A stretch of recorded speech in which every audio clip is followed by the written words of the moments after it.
Sorry about the technical difficulty there, guys. But, iPhone came out with a new lock on their phone. Imagine that. Well, this one doesn't know that because he's still a Samsung user, but he's not cool. Android. I like open source stuff. What does that mean? Apple's a very captive experience, and I'm not saying they didn't do a great job. They did, but it's a very captive experience, and I like the freedom of Android. Again, I don't understand what you're saying. Android's got way more apps. They got all kinds of stuff. Android works better with Office copiers and Microsoft stuff and all kinds of stuff. But welcome to the show today. This is not a video on Android versus Apple. No, it's not. Because I think Apple is a billion-dollar or trillion-dollar company, so it's got that going for them. Yeah. So, but before we waste any more of your time, we are going to go. Hello, Colleen. We're going to go straight into our.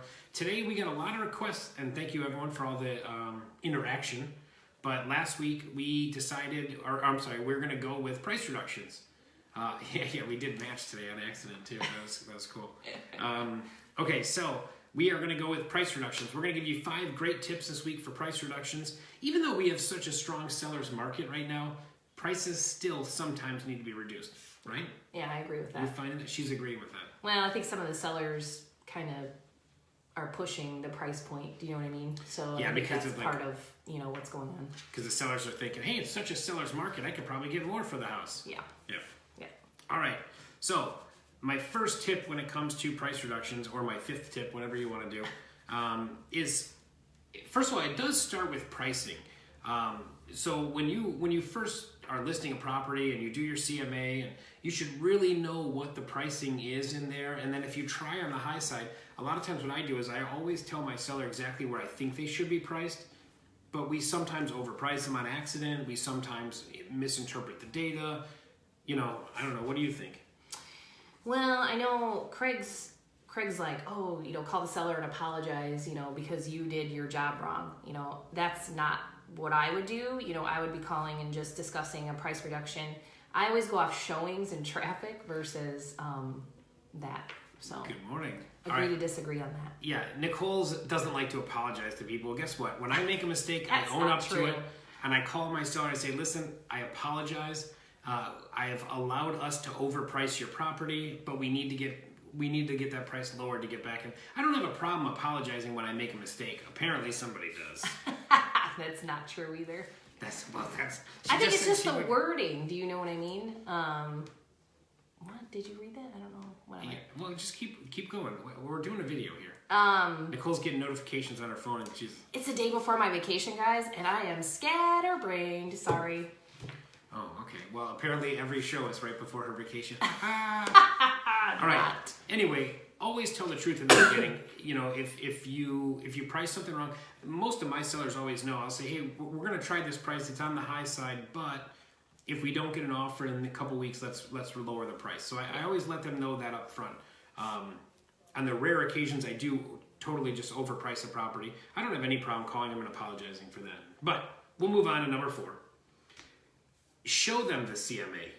Realtors, we don't, it's most sellers are very intelligent. They're just like us, and it's like, if we show them all this data, hey, all your neighbors sold for $250 and we're at $265 right now, based on that, what do you think the home should be priced at? Let them make their own decisions, So here's the thing, this last season, I won a listing presentation because I actually brought paperwork, and the 2 other agents that interviewed for that listing brought no paperwork. What? I'm like, no what? Paperwork? That's what I said. Gee, I'm like, really? Nobody else gave anything? We should do one of listing presentations. I know. So a CMA is really important, and something that the seller can walk away with is really important, because even if they sign the listing agreement, they still want to sit down and look over those numbers later and whatnot. So they should have something in their hand that they can take a look at. So that's a great recommendation. I do think, especially some people are very analytical, and if you go to an analytical person and just do like a verbal presentation, it's really going to leave. You're not catering to them. So I would always say bring some kind of paperwork just in case. And it's very likely that you are interviewing against another agent and that they are going to bring paperwork. So Nicole Hansen will bring paperwork. Right. So all right. So number 3, we're going to move on to remind them of their motivation. Sometimes, people always want to get as much as they can for the house, but sometimes they need to be reminded. Like, let's say they're getting a job transfer to Texas or something like that, and you might have to remind them, hey, look, are you prepared to make double payments on your house? Are you prepared to, be a landlord while you're in Texas also? Just things like that. I think you have to ask those tough questions, not to scare them, of course, but it's to be realistic. I mean, statistically, even right now in this dominant seller's market, it's still like a 51-day average days on market, and it's still a 30 days average to close. So you're still talking 81 days on average to get a property sold from start to finish. Yeah, and I think sometimes sellers during the process forget about their motivation, and when you do get an offer, they start to get emotional. And even when they don't have one, that can still be an issue, right? So they start to get emotional, and they forget about why they're selling in the first place, whether it's upgrading, reloading, whatever. And it's a good segue into, hey, we need to price reduce. Segue. Yeah. And whenever anyone uses that word, I always think of those little heart things, those little weird things. I've never been on one of those. Dude, I wish I knew Photoshop, because I would Photoshop you into one with like a helmet, and you'd be like, on your little segue. For sure. All right. Anyway. It reminds me of the Mike Tyson video where he's on the hoverboard and he falls. I need to look that up because I've never seen that one. And he hits his head. It looks bad. Okay. I know you guys didn't tune in for that. But anyway, okay, our second one. This is about you looking after your own listing data. You should know how many showings you're getting, how many showings on average. Sometimes you can ask other agents in your office, like let's say you have a house in Crown Point or something like that and it's not getting any showings. You might want to talk to another agent that's got listings in Crown Point and just ask them, hey, like my house is in this price range. Are you getting a lot of showings, or how many showings are you getting? Sometimes it's good to know. Always check your listings for mistakes. It's very rarely do we have a mistake in a listing, but sometimes that'll affect the number of showings. But if you've done all that stuff correctly, if you're not getting any showings whatsoever, what I was always trained was you're about 10% overpriced. If you are getting showings but no offers, then you're within about 5% of where you should be. Well, I think when I look at it, I always go over the 3 things with my sellers: location, condition, and price, right? If the location is good, the condition is good, what does that leave? That only leaves price. So you're overpriced. And that's a great, and I always use this example. Price is key no matter what. I mean, the worst properties are usually like foreclosed properties that have been damaged. They put low prices on those sell every day. And I always use this example with my seller. I say, if we priced your house at $1 million, let's assume it's worth $250,000. If we had priced it at $1 million, would anyone show up? There will tell you no.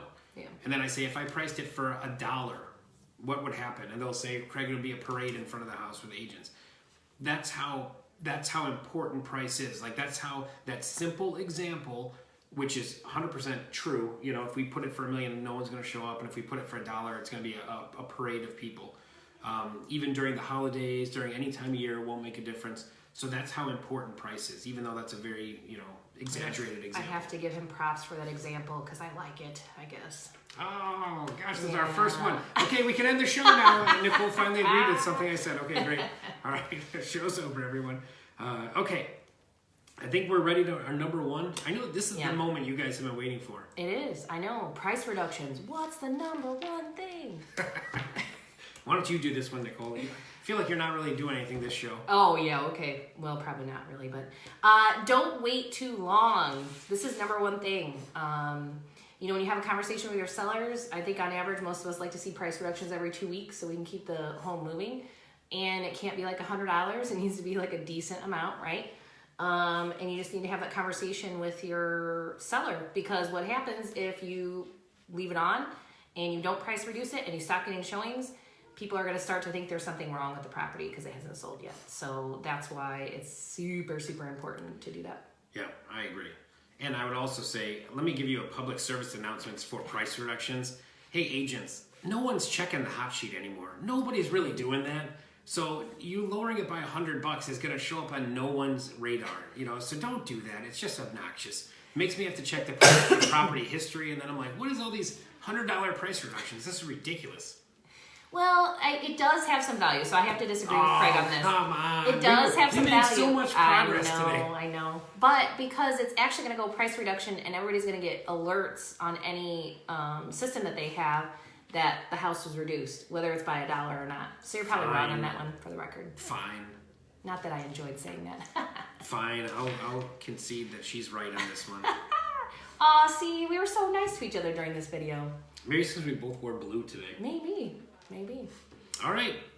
Anything else? Is that it? That's it. I don't think so. I'm on vacation next week, so Craig's going to probably have a guest speaker. I'm not sure who, but at this point. But I will see you guys 2 weeks from now then. And guys, if you want to give us ideas for shows that you want to see, we're happy to take suggestions. And we'll see you next week. All right. Thank you, guys. Thanks.